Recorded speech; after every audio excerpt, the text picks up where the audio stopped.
Hello and welcome to this week's episode of your Power Packed Podlets. My name is Rachel and I'm your host for these mini magical journeys together. This week's episode is especially created for those of you've either just left a job where you were earning a salary or you've been wanting to do it for some time. This episode is geared towards you because unless you are surrounded by people who've done the same or who are going through the same, you are potentially thinking and feeling things right now that can seem quite overwhelming.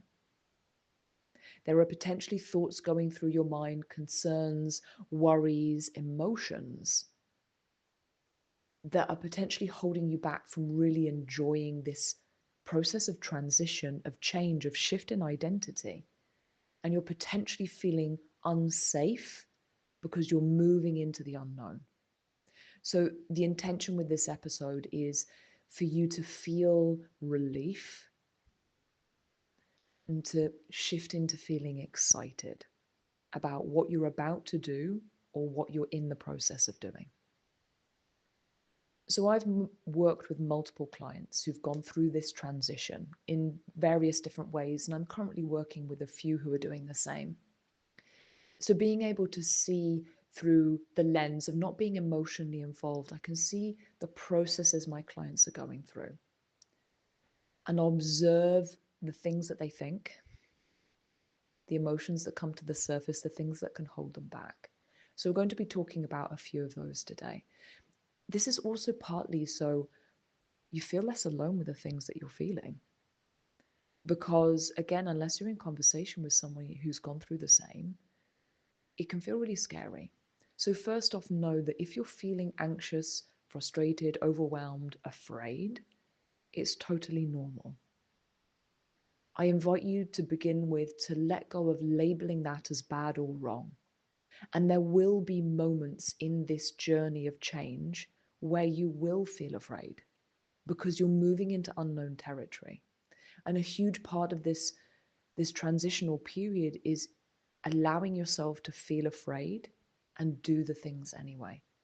To actually let go of being afraid of the fear itself, of resisting the fear, of expecting it not to be uncomfortable, because there will be moments in this journey that it will feel uncomfortable, and that's okay. I invite you to embrace the discomfort, not to seek it, but embrace it and understand it's part of this. I've actually written notes for today. I'm going to open these up. So you've gone from, or you're going from, maybe working for decades for someone else, where somebody else has made the biggest decisions. Even if your role requires you to make decisions, it's within the parameters of the role that you've been given. So when somebody runs a company, the people who are in charge, they're the ones making the biggest decisions, running the biggest risks, and creating the structure for their employees. And so when you're then moving into running your own business, you're the one that's going to be doing that.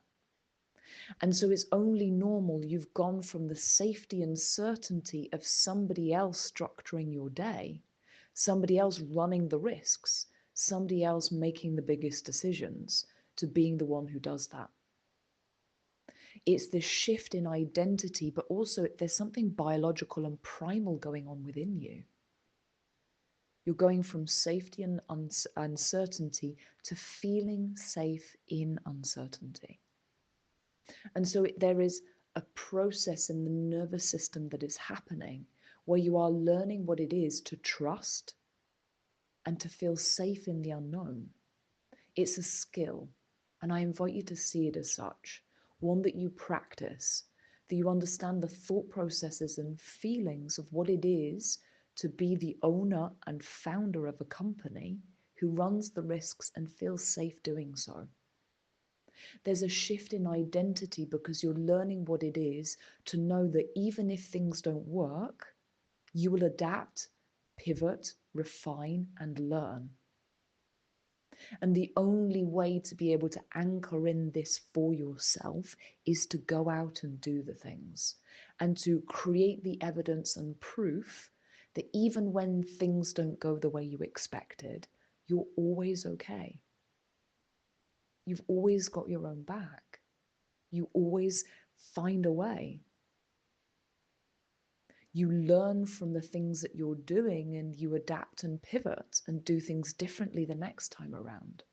Because as a business owner, it's a shift in the way that you think, that you process information. And this can only be learned through action. And so I invite you to get really excited about being a beginner again. Just as a child is excited to learn how to do a cartwheel, I invite you to approach learning what it is to be a business owner and holding the identity of being the CEO of your company, that it's fun and exciting and magical, rather than expecting to need to know the things and get them right the first time around.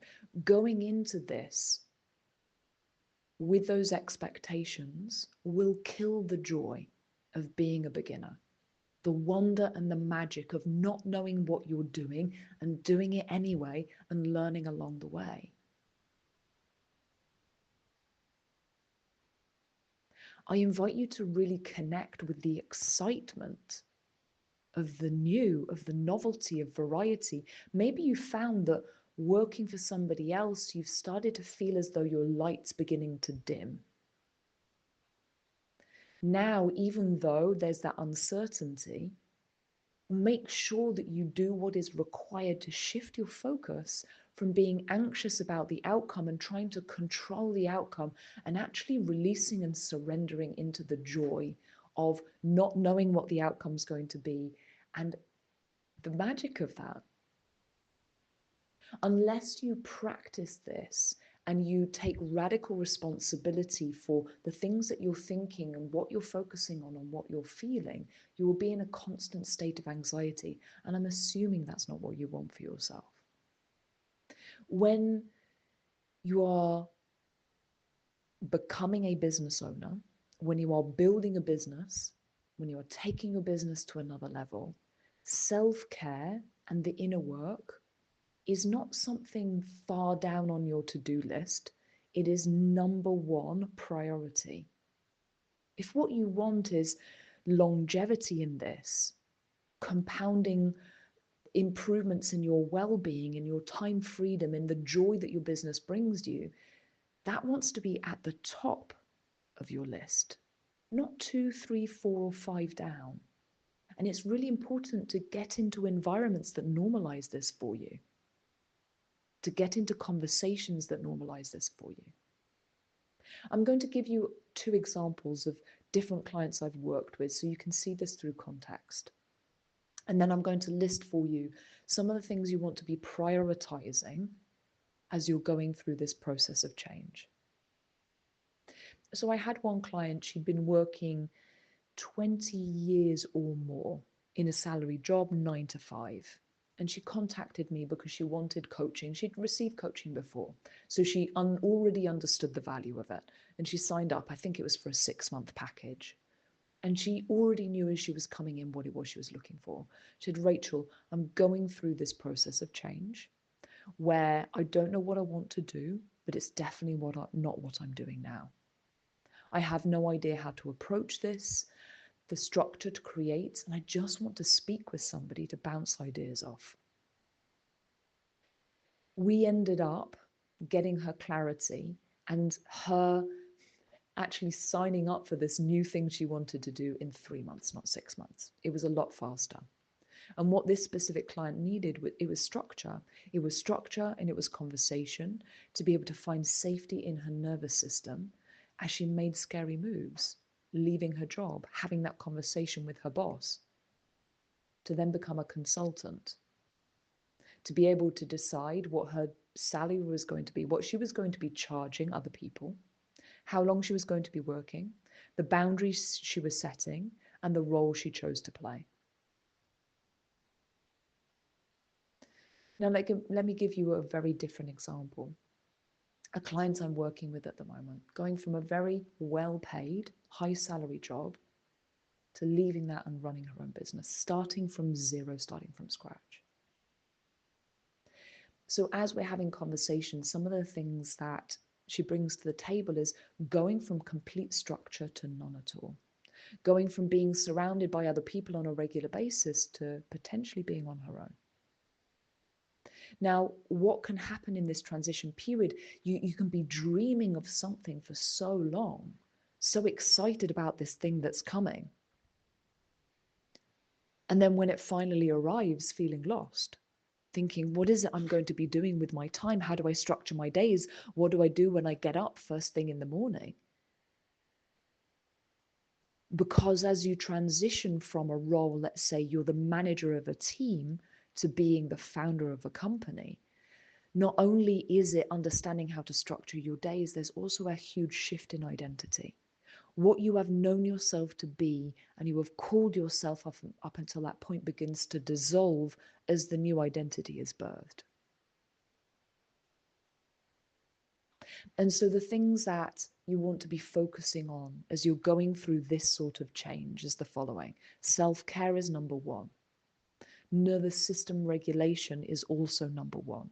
So understanding what it is to feel safe within yourself non-circumstantially. And secondly, and maybe this is something that's not been brought to the table for you, education is so important. If you've never built your own business, you don't understand the ecosystem of business. You don't understand what it is to be the CEO of your own company. Education is foundational. So that you're not guessing your way there and you're actually making strategic decisions from a place of inner knowing, and you're understanding how the ecosystem of the different moving parts of your business function. You're building from a different place. You're able to see how business is made in year 1, year 2, year 3, and beyond. There's 2 more, and these are so important. Assure that you are receiving support based on where you are going. So many people building business wait to receive support. I'm going to wait until I'm making X amount through my business. I'm going to wait until I know what it is I want to do, know who the clients are that I want to serve. Then I will invest in this expert who's going to help me with the things. The reason that people who are at the top of their game receive support is because they know that it is a logical investment in business. And rather than asking yourself the question, what should I invest in based on the money I currently have? The question is, what should I invest in based on where I know I'm going? And let me leave you with this one piece. Anything that you're feeling in this period of time, when you find yourself labeling it as bad or wrong, acknowledge it, bring awareness to that, and let go. There is nothing bad or wrong with feeling the feelings and thinking the thoughts. During this process, it's about learning to hold trust and understanding within yourself and towards yourself. Remember the joy of learning and growing. That's what you're here for.